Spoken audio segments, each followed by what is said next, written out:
Hey guys, this is Coach Ryan and this is Coach John. We're just going to go over some how to hold pads, how to hold specific things, how to hold combinations, and the correct way to kind of hold for things today. Okay, so the first one we're going to go over is kicks. And when you're holding for a kick, you see a lot of people kind of like straight up. We kind of want to hold this little triangle. You can see that. A little bit down. Not totally, otherwise he'd be kicking straight up. It doesn't make any sense. He's trying to kick me in the body. He wants to come through, right? So a little bit up.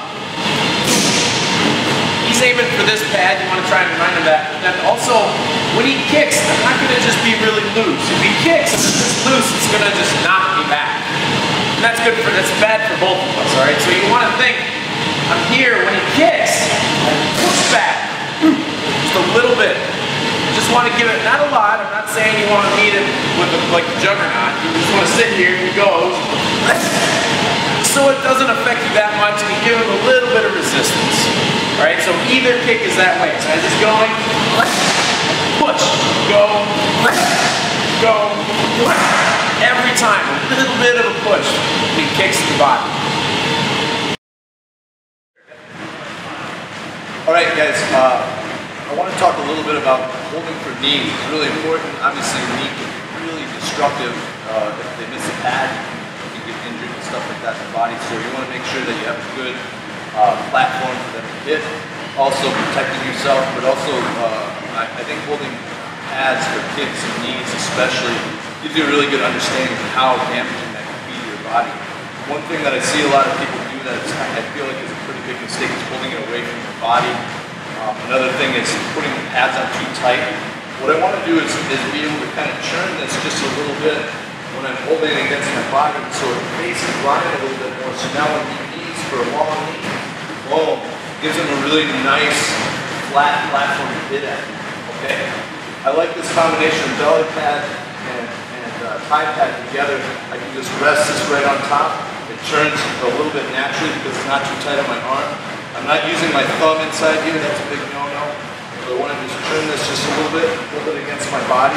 When he knees, I breathe out, okay? That's also going to help me understand how to take that impact later on in the fight. I feel like that's a really good benefit, okay?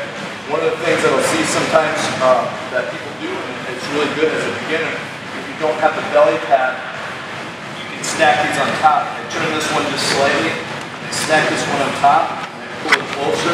And that can make a nice platform as well. He can knee long.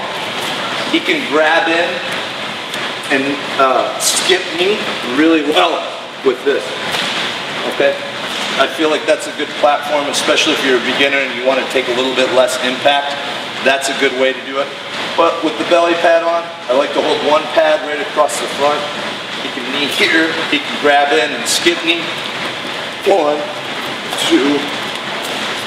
As many as he wants. Okay, I've got this other hand free to clinch or move around a little bit. As you get more advanced, you get more comfortable with that.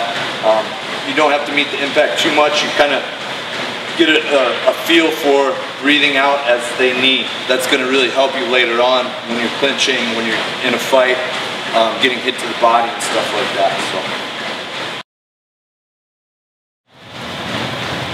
Alright guys, so we're going to go over like kind of how to hold for punches, and this is a little bit debatable as far as like let's say Coach John's hand is injured. I might have it here and it'll just be very loose. I might just let it go a little bit. But in general, just like with the kicks, just like with the knees, I'm pushing back a little bit. I'm kind of going to hit his hand when it comes in. Not a lot, not so much he cuts it off. Just a little bit, I hit it. And this helps with your timing too, like when you start coming through. And I'm sure a lot of you guys have seen like high-level boxes, just bing, bing, bing, bing, bing, bing, bing. They're like holding all over the place, right? But when you're going like as a beginner, just think, try and meet it a little bit, but not so much when you're cutting it off. You don't want to cut off his punch. But when you're thinking like jab, cross, hook, pop, pop, pop, I'm gonna meet it just a little tiny bit, no matter what it is. It's really hard sometimes. Some people like to hold super hard, or they like it when people hold super hard. And some people, they're like, oh, it's too much. So you might have to adjust depending on what level the person's at. Kind of a person who's been doing it a while, they like it a little bit more hard. Person who hasn't been doing it a while, sometimes that can kind of screw up their wrist because they're not quite used to it. So maybe you have to lighten up just a little bit.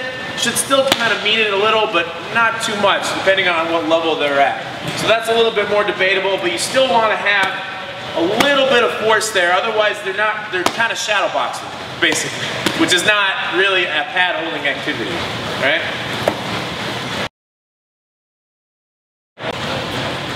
All right, so when you're holding a leg pad, it's not usually we do it in class, but when you're holding it here, same idea. I want to have kind of a good structure and a decent amount of weight on this leg. So when he kicks, yeah, just kind of meet it. One of the biggest things you don't want to do is make sure this knee isn't pointed this way. Because sometimes, depending on how good of a kicker he is, he's going to kick, he's going to pop it down, and I've seen people blow out their knees that way. Okay, it's really important that you point your knee kind of this way, and you have a decent amount of weight on there, so when he hits it, it's solid. Not just for his sake, but for your knee's sake too. You don't want to be popping down like this when he's kicking as hard as he can. All right, so that's really important. Okay, so we're just going to talk a little bit about combos with the same idea that we just talked about with the force, meeting the force with everything. The main thing that I see is, like, if we're going to do jab, cross, hook, kick, we'll do it slow to begin with. Jab, cross, hook, kick. The main thing that I see people do is, when you're holding for a hand to kick combination, it's got to be really fast for his sake and for you. I mean, you don't want to get kicked either, but I see a lot of people throwing jab, cross, hook, and then they kind of take a while to get set up. As a pad holder, it'd be good to like make sure that you're going bomb, bomb, bomb, even if he's going slow. It's just good practice for you to go and get there as soon as you can, just for both of your sakes, to make sure he's not going to kick you, and who knows, maybe the guy's super fast. And it's also, on his side of it, as far as the hitter goes, you want to be able to hold to his pace as best you can. He wants to get a good workout and everything. Like, if I'm holding really slow, he's got to slow down, he's got to take a second. That's really kind of annoying. So make sure that 1, 2, 3, hop, you're there as quick as you can. And when you're first learning pad holding, like, try and get it to the right spot. But once you've got that spot down, you got to get there as quick as you can. Okay, the main thing that we want you to take away from this video is pad holding is a very active activity. You're not just doing it for his sake. I mean, you are, but it's for you too. You want to make sure that it's very active. You're paying attention. You're with the person as they're going. For their sake, for defense, but also for your sake too, like learning how to take a hit and all that stuff. Wouldn't you say? Yeah, for sure. I totally agree. It's very active. It teaches you some of the really important elements of taking a punch, taking a kick, taking a knee, seeing things coming at you. It helps you understand timing. And it makes you a really good training partner. I think that that's really important too. The more active you are and the more engaged you are with your partner, the more they're going to want to train with you, and it becomes a strength of the pack is in the wolf and the strength of the wolf is in the pack kind of mentality. You become stronger if you're a better pad holder. Your partner will be a better pad holder for you in turn, and yeah, stay busy with it. So I think it's very important. And be a good pad man. You know, don't hold sloppy, don't hold unfirm. You know, you learn how to hold that way. It makes it a lot better experience for everybody. So. Yeah, just being engaged.